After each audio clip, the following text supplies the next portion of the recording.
बिस्मिल्लाहिर्रहमानिर्रहीम। अस्सलाम वालेकुम। आज हम बनाएंगे बहुत ही क्रिस्पी और बहुत ही ज़्यादा टेस्टी फ़्रेंच फ्राइज़ बनाने की रेसिपी। और जो इसके ऊपर की कोटिंग होगी वो तो बहुत ही ज़्यादा क्रिस्पी और बहुत ही लाजवाब बनकर तैयार होगी। तो आप इस रेसिपी को ज़रूर ट्राई करें। वीडियो पसंद आए तो कमेंट करके ज़रूर बताएं कि आपको मेरी ये वाली रेसिपी कैसी लगी है। तो चलिए इसको बनाना शुरू करते हैं।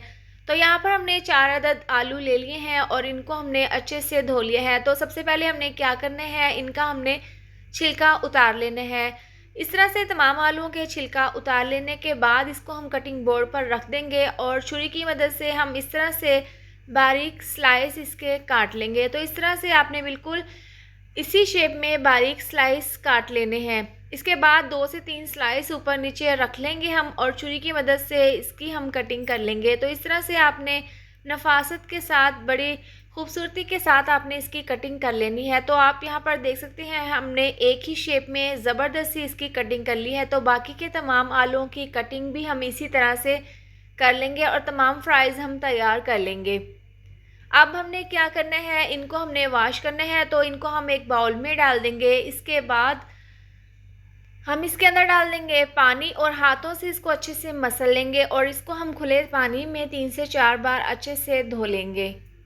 अब एक कढ़ाई में हमने पानी को उबाल लिया था। इसके अंदर हम तकरीबन 1 चम्मच डाल देंगे सफ़ेद सिरका और आधी चम्मच डाल देंगे नमक। इसके बाद जो हमने फ्राइज़ धोकर रखे थे वो तमाम फ्राइज़ हम इसके अंदर डाल देंगे और इस तरह से हम इसको मिक्स कर देंगे। मिक्स करने के बाद हम इसको तकरीबन 2 से 3 मिनट के लिए गर्म पानी में रख देंगे। इसके बाद हमने इसके लिए बैटर तैयार करना है। तो एक बाउल में हम सबसे पहले डाल देंगे आधा कप मैदा, जिसको मैंने छान लिया है। इसके बाद हम इसके अंदर 4 चम्मच डाल देंगे चावलों का आटा। ये डालने के बाद 4 चम्मच हम इसके अंदर बेसन डाल देंगे और 4 चम्मच इसके अंदर कॉर्नफ्लोर डाल देंगे। इससे बहुत ही क्रिस्पी फ्रेंच फ्राइज़ बनकर तैयार होंगे। ये डालने के बाद आधी चम्मच नमक डाल देंगे, आधी चम्मच पिसी हुई लाल मिर्च और आधी चम्मच डाल देंगे कुटी हुई लाल मिर्च और आधी चम्मच धनिया पाउडर डाल देंगे, 1/4 चम्मच डाल देंगे हल्दी पाउडर। इन तमाम ड्राई मसालों को हम अच्छे से इस तरह से मिक्स कर देंगे। इसके बाद हमने इसके अंदर थोड़ा सा पानी डालना है। पानी डालकर हम इसको अच्छे से मिक्स कर लेंगे। अगर आपको मेरी वीडियोस अच्छी लगती हैं तो आप इसको लाइक और शेयर कर दिया करें और अगर आपने अभी तक मेरा चैनल सब्सक्राइब नहीं किया तो आप इसको जल्दी से सब्सक्राइब कर दें। तो इस तरह से ये बैटर हमारा तैयार है। ज़्यादा पतला ये बैटर नहीं होना चाहिए। इस तरह से आपने ये बैटर तैयार कर लेना है।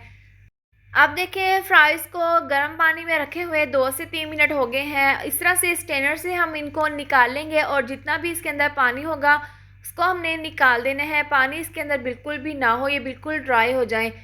तो जब ये ड्राई हो जाएंगे तो जो बैटर हमने तैयार किया था उसके अंदर हम ये डाल देंगे। इस तरह से डालने के बाद हम इसको अच्छे से इस बैटर में मिक्स कर देंगे और इस तरह से मिक्स करने के बाद ये ज़बरदस्त सी हमारे फ्राइज़ जो हैं वो तैयार है। इसके ऊपर जो ये मिक्सचर हमने लगाया है ये बहुत ही क्रिस्पी और बहुत ही मज़ेदार बनकर ये तैयार होंगे। तो इस तरह से मिक्स करने के बाद इनको हमने फ्राई करना है। तो पैन में हमने ऑयल को अच्छे से गर्म कर लिया था। एक एक फ्राइज़ हम इसके अंदर डाल देंगे और मीडियम आंच पर 3 से 4 मिनट के लिए एक साइड से हम इनको फ्राई कर लेंगे।